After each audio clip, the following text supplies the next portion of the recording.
The Strange Case of Dr. Jekyll and Mr. Hyde, Chapter 6, The Remarkable Incident of Dr. Lanyon. Time ran on. Thousands of pounds were offered in reward, for the death of Sir Danvers was resented as a public injury. But Mr. Hyde had disappeared out of the ken of the police as though he had never existed. Much of his past was unearthed, indeed, and all disreputable. Tales came out of the man's cruelty, at once so callous and violent, of his vile life, of his strange associates, of the hatred that seemed to have surrounded his career. But of his present whereabouts, not a whisper. So remember, Sir Danvers' crew was killed by Mr. Hyde, and so the manhunt is on for him, and they have not been able to find him yet. However, as they're searching for him, they're unearthing information about him, about his past, about his actions, and the book is very vague about that and doesn't give us any specifics, but what we do learn is that he did a ton of terrible things. All of these awful things are coming out about him. So it seems like trampling the little girl or killing Sir Danvers Carew. I mean, these are not surprises to those who have encountered him in the past. From the time he had left the house in Soho on the morning of the murder, he was simply blotted out. And gradually, as time grew on, Mr. Utterson began to recover from the hotness of his alarm, and to grow more at quiet with himself. The death of Sir Danvers was, to his way of thinking, more than paid for by the disappearance of Mr. Hyde. Okay, well, that's kind of an intense thought there. He's basically saying, you know what, it was kind of worth it for this guy to die because Mr. Hyde's no longer around. Now that that evil influence had been withdrawn, a new life began for Dr. Jekyll. He came out of his seclusion, renewed relations with his friends, became once more their familiar guest and entertainer, and whilst he had always been known for charities, he was now no less distinguished for religion. He was busy, he was much in the open air, he did good. His face seemed to open and brighten as if with an inward consciousness of service, and for more than 2 months the doctor was at peace. So it's like Dr. Jekyll is this new person once Mr. Hyde is gone. It's like when you have that friend, or you know someone has that friend who's a bad influence and they're bringing that person down. And then once they're removed from that person's life, it's like you got a brand new person there. It's like they're not weighted down anymore by that bad influence.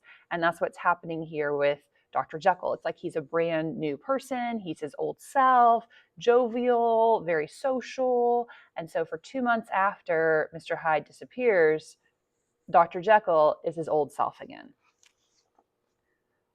On the 8th of January, Utterson had dined at the doctor's with a small party. Lanyon had been there, and the face of the host had looked from one to the other, as in the old days when the trio were inseparable friends. On the 12th, and again on the 14th, the door was shut against the lawyer. The doctor was confined to the house, Poole said, and saw no one. On the 15th, he tried again and was again refused, and having now been used for the last 2 months to see his friend almost daily, he found this return of solitude to weigh upon his spirits.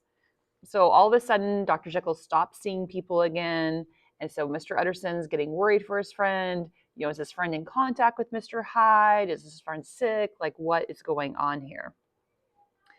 The 5th night, he had in guests to dine with him, and the 6th he betook himself to Dr. Lanyon's. There, at least, he was not denied admittance, but when he came in, he was shocked at the change which had taken place in the doctor's appearance. He had his death warrant written legibly upon his face. The rosy man had grown pale. His flesh had fallen away. He was visibly balder and older. And yet it was not so much these tokens of a swift physical decay that arrested the lawyer's notice, as a look in the eye and a quality of manner that seemed to testify to some deep-seated terror of the mind. It was unlikely that the doctor should fear death, and yet that was what Utterson was tempted to suspect. Yes, he thought, he is a doctor. He must know his own state, and that his days are counted, and the knowledge is more than he can bear. And yet, when Utterson remarked on his ill looks, it was with an air of great firmness that Lanyon declared himself a doomed man.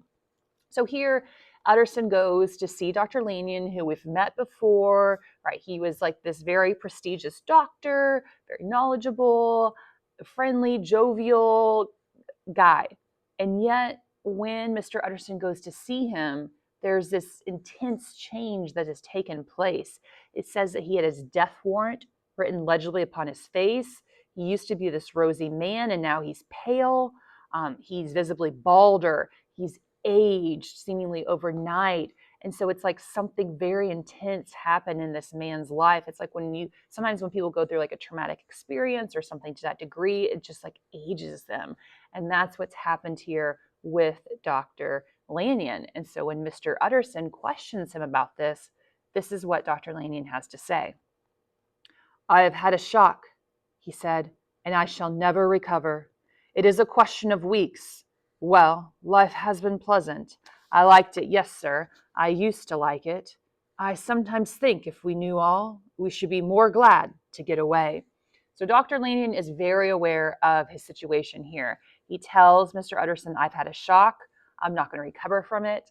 And at most, I have a few weeks to live. That is a very intense statement to make. Jekyll, too, is ill, observed Utterson. Have you seen him?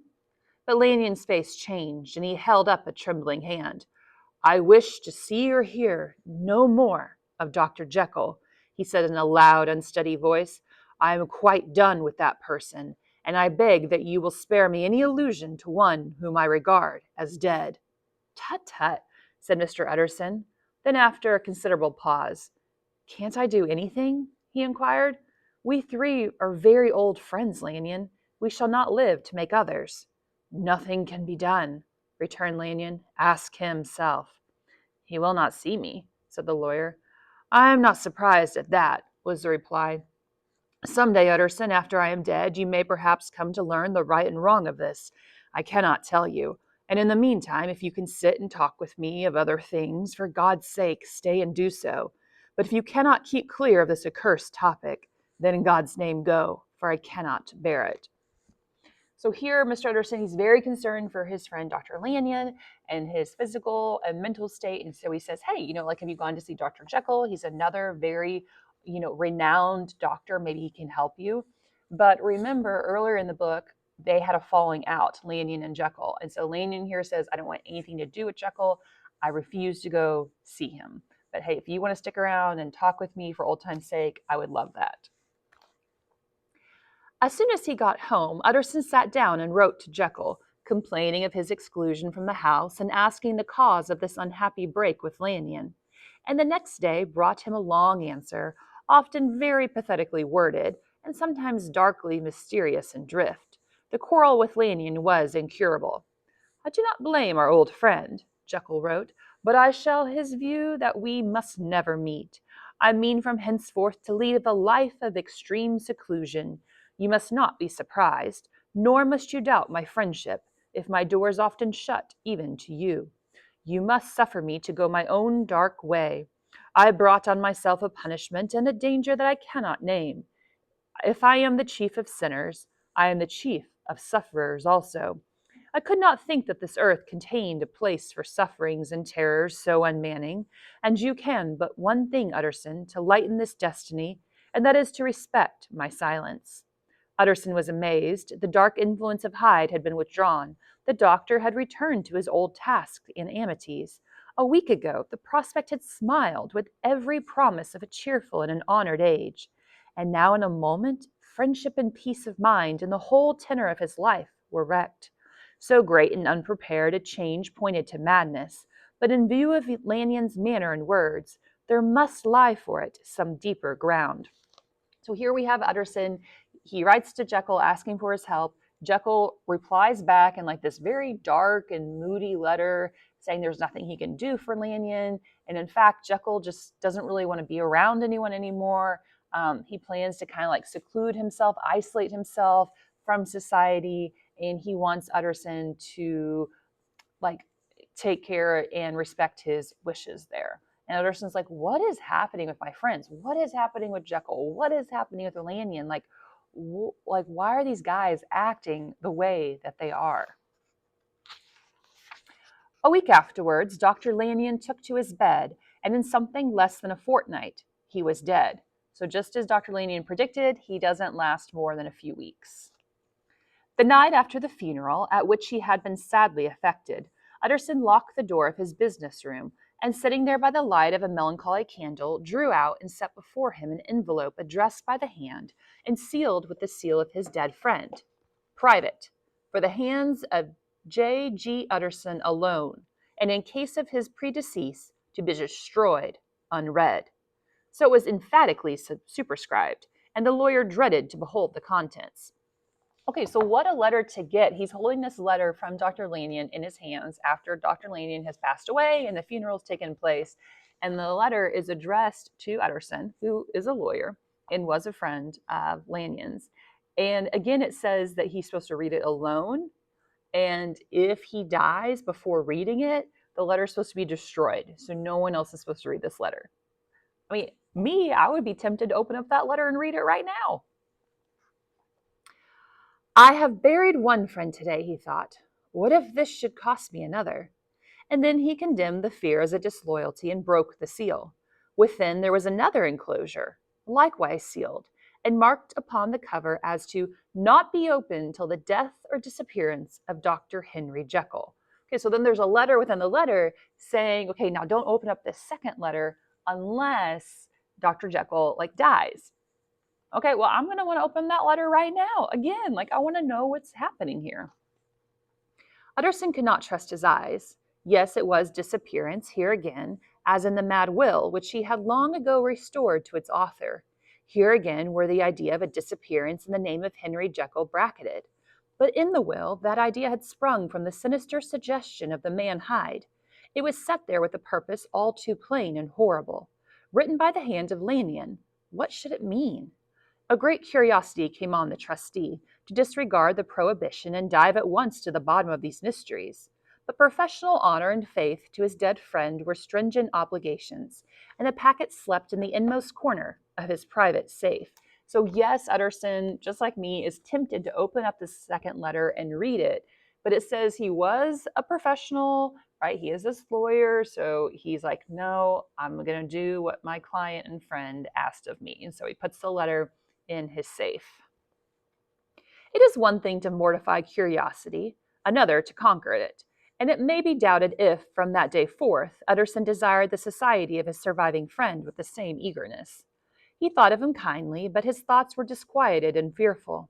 He went to call indeed, but he was perhaps relieved to be denied admittance. Perhaps, in his heart, he preferred to speak with Poole upon the doorstep and surrounded by the air and sounds of the open city, rather than to be admitted into that house of voluntary bondage, and to sit and speak with its inscrutable recluse. Poole had, indeed, no very pleasant news to communicate. The doctor, it appeared, now more than ever confined himself to the cabinet over the laboratory, where he would sometimes even sleep. He was out of spirits, he had grown very silent, he did not read. It seemed as if he had something on his mind. Utterson became so used to the unvarying character of these reports that he fell off little by little in the frequency of his visits. After Lanyon's death, Utterson and Jekyll's friendship just kind of deteriorates naturally. Jekyll didn't really want to see anyone, but Utterson, he tries as a friend to go see him sometimes, but Jekyll's usually saying, no, I don't want to see anyone. And so they just naturally drift apart.